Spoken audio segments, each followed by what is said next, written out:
taliyaha ciidanka xoogga dalka Soomaaliyeed General Odawa Yuusuf Raage iyo madaxweyne ku-xigeenka maamulka Hirshabelle Yuusuf Axmed Hagar Dabageed ayaa si wada jir ah waxay xariga uga jareen xarunta cusub ee taliska qaybta 27 ee ciidamada xoogga dalka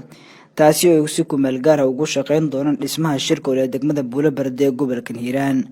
munaasabada xariga jarka waxaa ka qayb galay taliyaha qaybta 27 ee ciidamada xoogga dalka General Axmed Maxamed Cali Sowtreedisho iyo taliyaha amisom madaxweyne ku-xigeenka maamulka Hirshabelle xildhibaano maamulka gobolka Hiiraan kan degmada Buulebarde odayaasha dhaqanka iyo marti kale oo munaasabada lagu casuumay. ugu horreyn waxaa munaasabada xariga jarka ka hadlay qaar ka mid ah odayaasha dhaqanka iyo sidoo kale gudoomiyaha degmada Buulebarde Faisal Haajir Aadan iyagoo si wada jir ah u soo dhaweeyay xarunta cusub ee taliska qaybta 27 ee ciidamada xoogga dalka ee laga hirgeliyay degmada Buulebarde ee gobolka Hiiraan. oo aan goobjoog ka ahaano waxay nagu dhiirigelinaysaa ama howlihii la qabtay oo ciidanka xoogga dalka Soomaaliyeed oo aad ugu mahadcelinayo ciidanka xoogga dalka Soomaaliyeed abaalka ay dalkan iyo dadkan iyo deegaankan ay ku leeyihiin mid halkan lagu soo koobi karo maaha. madaxweyne ku-xigeenka maamulka Hirshabelle Yuusuf Axmed Hagar Dabageed oo madasha ka hadlay waxa uu mahadceliyay taliyaha ciidanka xoogga dalka iyo taliska qaybta 27 maadaama taliska qaybta 27 uu u guuray degmada Buulebarde waxaana uu ka codsaday in go'doonka laga qado degmada Buulebarde. General aad ugu mahadsan tahay waxaad qabatay waa kaaga mahadcelinaynaa ciidamada Soomaaliyeed iyo kuwa amsood qaybahooda kala duwan ayoo ka shaqeynaya cadawga Soomaaliyeed iyo dadka Soomaaliyeed dhibaatada ku hayaan inay ka faydaan aan garab istaagno. markii maxaan ku raada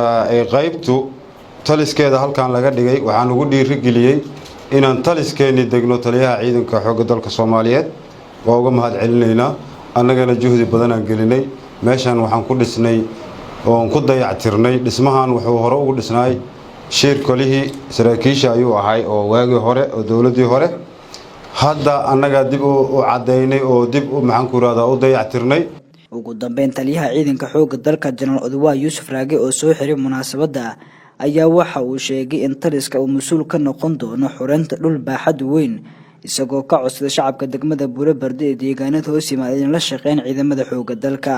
waxaan rabaa inaan idin sheego taliska qaybta 27aad wuxuu si rasmi ah u ahaa doonyaa degmada Buulebarde haddii Ilaahay ogolaado.